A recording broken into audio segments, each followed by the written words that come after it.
जय हिंद प्यारे बच्चों, उम्मीद करता हूँ कि आपकी तैयारी बेहतर ढंग से चल रही होगी। इस लेक्चर नंबर 2 में हम देखेंगे बहुत ही इंपॉर्टेंट टॉपिक प्रकाश का प्रवर्तन। चलिए देखते हैं प्रकाश का प्रवर्तन। प्यारे बच्चों, हम बचपन में सूर्य की किरणों को दर्पण की सहायता से अपने दोस्तों की आंखों पर चमकाया करते थे। वो भी एक प्रकार के प्रकाश का प्रवर्तन ही है। और हम खुद का चेहरा दर्पण में देख पाते हैं, ये भी आपका एक तरह का प्रकाश का प्रवर्तन ही है। अब यहाँ सवाल उठता है कि हम खुद का चेहरा और वो भी प्रकाश के प्रवर्तन के गुण के तहत कैसे देख पाते हैं। तो प्यारे बच्चों, क्या होता है, किसी भी स्रोत से हमारे चेहरे पर प्रकाश पहले आपतित होता है, उसके बाद यही प्रकाश किरण परिवर्तित होकर के दर्पण पर पड़ता है और दर्पण का करता है कि इन किरणों को परिवर्तित करके हमारी आंखों पर भेजता है। इस प्रकार से हमें खुद का चेहरा दर्पण में दिखाई देता है। ओके, आइए अब समझते हैं बेहतर ढंग से प्रकाश का प्रवर्तन।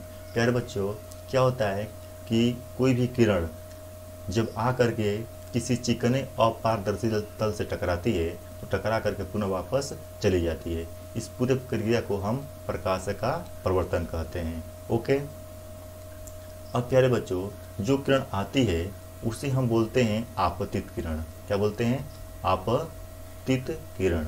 ओके, और प्यारे बच्चों, जो किरण टकरा करके वापस चली जाती है उसे हम बोलते हैं परावर्तित किरण। ओके, और प्यारे बच्चों, जिस बिंदु पर ये टकराती है उसे हम बोलते हैं अपतन बिंदु। अपतन बिंदु। ओके, और अपतन बिंदु हम क्या करते हैं कि एक काल्पनिक लंबवत रेखा खींचते हैं जिसे हम बोलते हैं अभिलंब। ओके, क्या बोलते हैं? अभिलंब। ओके, अब प्यारे बच्चों ध्यान से देखेंगे तो आपतित किरण और अभिलंब के मध्य एक कोण बना है जिसे हम बोलते हैं आपतन कोण। क्या बोलते हैं? आपतन कोण। आपतन कोण। और प्यारे बच्चों, इसे हम आई से व्यक्त करते हैं। पुनः देखिए, परिवर्तित किरण और अभिलंब के मध्य भी एक कोण बना है जिसे हम बोलते हैं परावर्तन कोण। क्या बोलते हैं? परावर्तन कोण। और प्यारे बच्चों, इसे हम व्यक्त करते हैं स्मॉल आर से। अब इसे याद किया जाएगा, याद कैसे किया जाएगा कि कौन आपतन कोण है और कौन प्रवर्तन कोण है। ओके, तो ध्यान से देखिए प्यारे बच्चों, जो किरण आ रही है आपतित, जो आ रही है आपतित, और इसी के नाम से मिलता जुलता है आपका अपतन कोण। आपतित अपतन।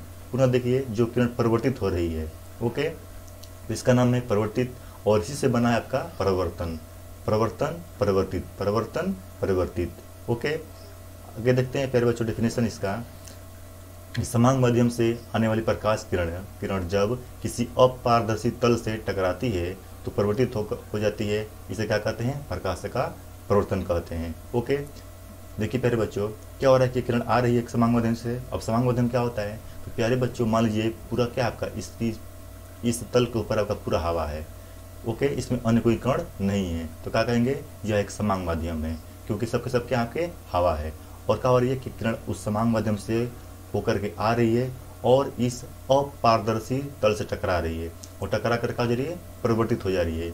इस पूरी घटना को क्या कहते हैं? प्रकाश का प्रवर्तन कहते हैं। ओके, अब देखते हैं बाबू प्रकाश के प्रवर्तन के नियम। तो प्यारे बच्चों, इसके 2 नियम हैं।